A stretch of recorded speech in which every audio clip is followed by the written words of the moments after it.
So we've all seen the polished travel guides for Vienna, right? Absolutely, the brochure version. The Instagram reels of the Sacred Court, the pristine opera houses, the effortless strolls through Schönbrunn Palace gardens. It's travel as a product. Clean, expensive, and perfectly curated. Exactly. But today we are dismantling that. We are doing a deep dive into a raw translated travel diary from March of 2017. It's titled Vienna Yolkulusu, or Journey to Vienna, written by a student named Kazan. And this is not about luxury. It's about counting every single cent of a 66-euro budget. While navigating a foreign country in the pouring rain. In the pouring rain. And what really stands out about this text is that it's not written in retrospect. This isn't someone looking back fondly years later. Yeah, that's key. It was written in real time, dated March 17th and 18th. So you get the frustration, the hunger, the confusion, like as it's happening. It's a primary source on the fog of war in budget travel. That's a great way to put it. So our mission today is to unpack this 48-hour disaster/adventure. We're going to look at the invisible infrastructure of cities, the economics of a student diet, and some surprisingly deep historical ironies. Oh, and we have to talk about the water prices. The water index in this diary is practically a subplot of its own. It really is. But okay, let's set the scene. It's March 17, 2017. Kazan is a student living in Trnava, Slovakia. Right. The plan is the standard student weekend trip. Wake up at 8 a.m., catch a train, catch a bus, be in Vienna by noon. Simple. Which brings us to the universal enemy of the student traveler. The alarm clock. The alarm clock. He misses it completely. He wakes up 30 minutes late and admits he doesn't even know if it rang or if he just, turned it off in his sleep. So the trip begins with a deficit.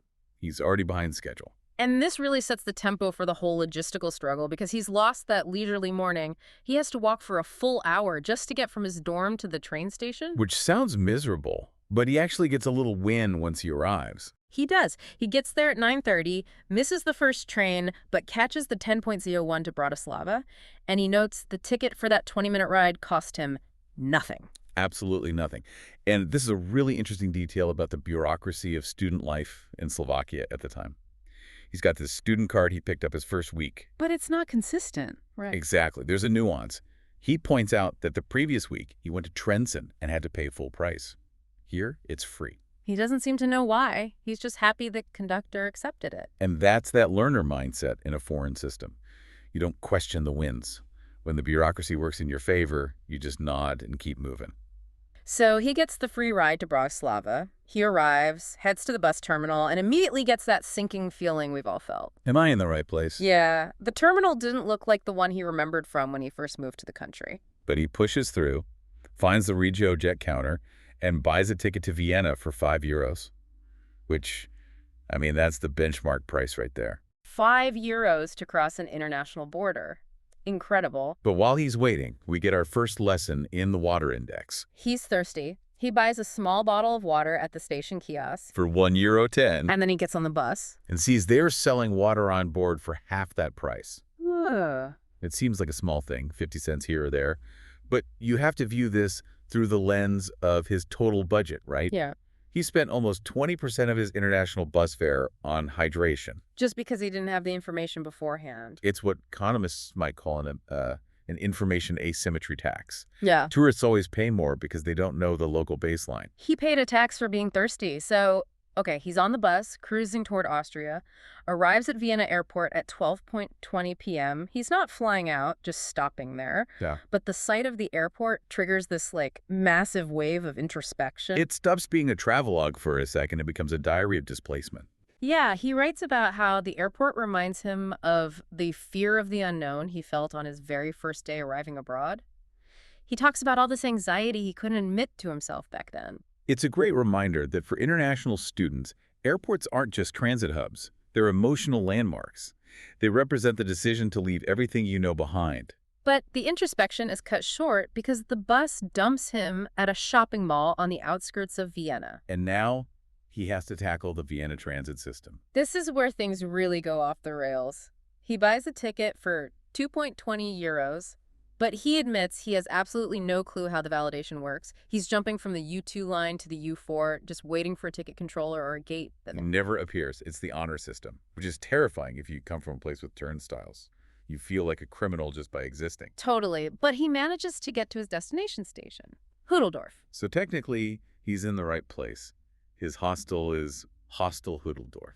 But he exits the station and he makes one critical error. He turns the wrong way.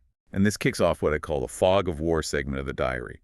He is physically close, so close to his bed, but he spends the next 2.5 hours wandering in circles. And what's frustrating is he actually tries to do the right thing. He asks locals for help, but the data he gets is garbage. It's all conflicting. One person says go north, another says south. One says take a bus, another says go back into the metro. It's a crucial insight into asking for directions. Locals often don't know their own city from a tourist perspective. They know their commute, but not the hostel 3 streets over. Exactly. So he reaches a breaking point. He's hungry, he's lost, his brain is fried. And then he sees it. The Golden Arches. McDonald's. He goes in not just for the food, but because it's a known quantity. It's a psychological anchor. When you're drowning in new information, German street names, confusing maps, Rain a Big Mac is a moment of cognitive rest. It tastes the same. It resets you. But he still has to find the hostel. He goes back out, tries to follow some new directions, crosses a bridge, and nothing. Still lost. He actually writes that he started to accept the idea of sleeping on the street. Wow. The panic is real. But then he navigates using a completely different system. He's on a tram looking out the window, and he spots a specific logo. Deniz Bank. A Turkish bank. And right next to it, the Turkish consulate. It's like a beacon. It grounds him. Seeing his own language and a familiar institution, it jogs his memory. He remembers a transit officer back at the station mentioning bus 53A. The sight of the Turkish bank somehow unlocks that one specific detail he needed. So he stops wandering. He goes all the way back to the start, to Hutteldorf station, finds the exit explicitly marked 53A, walks out, crosses an overpass, and there it is, the hostel sign. He was probably 500 meters away the whole time. Defeated by the infrastructure, but saved by a cultural marker. So he checks in, but the day isn't done. He needs food. And of course, because it's Europe on a weekday evening, everything is closed. He finds a kebab shop at a train station. Stations are always the lifeline. And gets a dinner box for 3.90 euros. Rice, meat, salad, onion, efficient calories. He finds a market for water, finds a Turkish brand, tiramisu, which makes him happy, but he notes the price is painful. His final assessment for the day is swift. Vienna is expensive. He's realizing his purchasing power is just plummeted by crossing the border. And day 1 ends with him writing, "Wow, Vienna, you soaked me in rain before showing your beautiful face." Which brings us to day 2. And if day 1 was about logistics, day 2 is where we get the history and the real economic lessons. It starts with another alarm disaster. His roommate's phone is just ringing and ringing. And the roommate isn't even there. Nope. So Kazan wakes up, packs his sheets, and heads out. And it is still raining. It's just relentless. He stops at a market for breakfast and makes 2 discoveries. First, he screws up the water again. He buys sparkling instead of still. He did this in Trnava, too. It's a recurring error. It just shows that even with experience, the language barrier on packaging can trip you up. But then, the pastry arbitrage. He buys a local pastry powdered sugar apricot jam filling for 0.55 euros at the market. 55 cents. Okay, you have to keep that number in mind. Later that day, he sees this exact same item in a cafe. The price. Merely 3 euros. A 450% markup. That is the experience premium we talk about in tourism economics. You aren't just paying for the flour and the jam.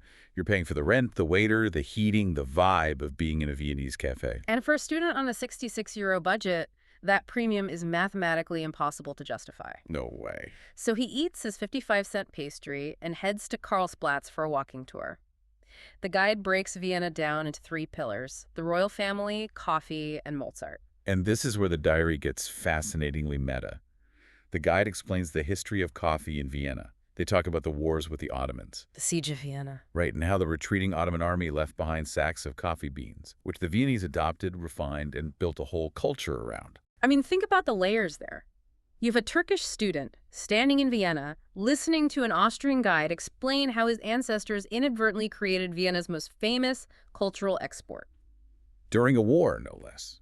It's a moment where history isn't just a story. It's a personal connection. The guide even notes the first coffee shop opened just 2 years after the war. Conflict accelerates cultural exchange. Absolutely. Then they move to Mozart. They see his house, the church where he married, the church for his funeral.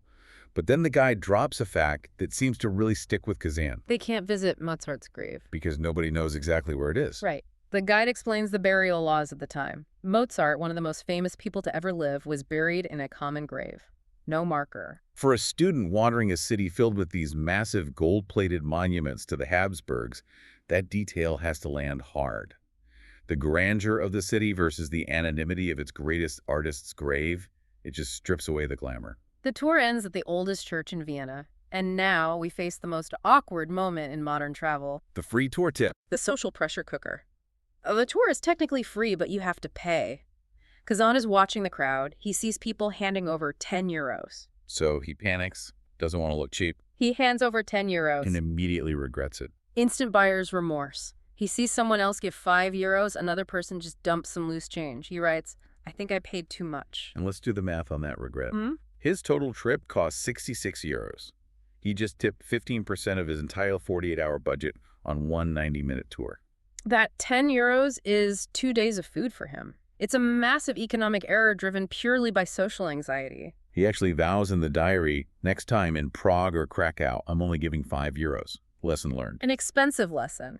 He tries to shake it off, buys a souvenir shot glass, and then heads to Burger King for lunch. And here he makes a demographic observation that feels very specific to the era. Yeah, he notes the overwhelming presence of Asian tourists and staff.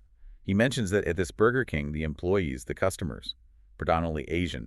It's a snapshot of globalization. You go to Austria, to an American fast food chain served by Asian staff, eating a burger that Kazan claims is better than the ones in Istanbul. High praise for the Vienna Burger King. Yeah. But beyond the tourists, he notices the soundscape of the city. He says, you can hear Turkish spoken everywhere. This connects all the way back to the coffee history.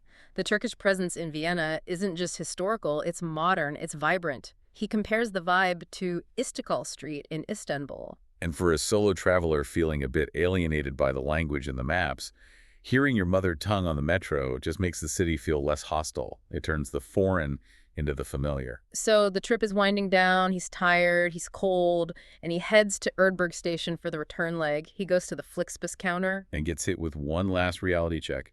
The ticket back to Bratislava is 8.50 euros. He paid 5 euros to get there. That's a 70% price jump. He realizes he could have taken the metro back to his original arrival point to get the cheaper fare, but he's just exhausted. He pays the tired tax. He pays the tired tax. And as the bus pulls away, the universe plays its final joke. The sun comes out. He writes that the weather became milkport, Sütliman. That's a Turkish idiom meaning calm, still, perfect. After 48 hours of rain and gray skies, the weather clears up the exact moment he leaves. The final irony. He gets back to Trnava, goes to a bar called Pondik, and sits down to write this diary, and he tallies the bill. 66.83 euros. Down to the cent. 66.83 euros for international travel, accommodation, food, a guided tour, and souvenirs. It's impressive.